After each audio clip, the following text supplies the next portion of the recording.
Existence is suffering and so is purchasing. Buying is painful. I'm not talking about those awful websites with the hideous, unusual interfaces.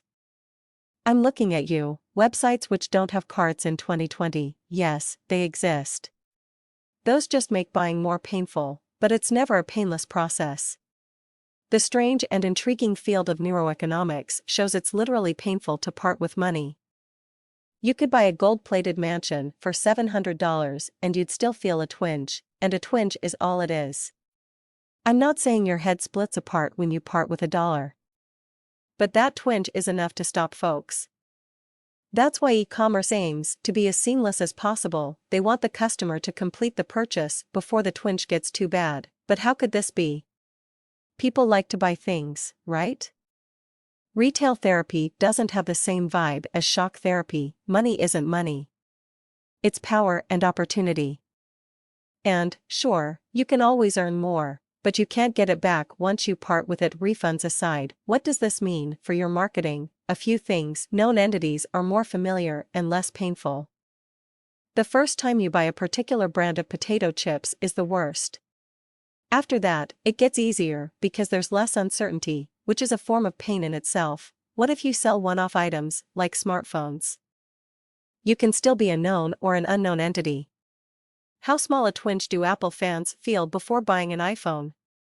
The phone might be new, but the brand isn't. Subscriptions work the same.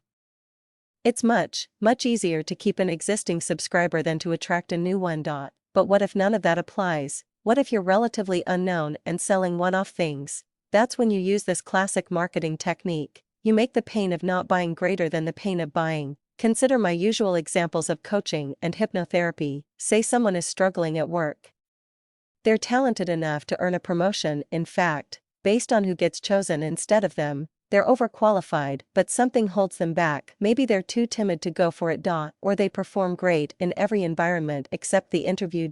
Or perhaps they're a superstar with an unfortunate quirk, like angry outbursts or overworking their people. Then here's the truth: signing up for a session with you would cost money, which would be painful, but remaining as they are would be so much worse. It's up to your marketing to make this clear. Now, sleazy marketers will invent new pains for their market. They'll drum up some fake fear or misery, then sell the solution.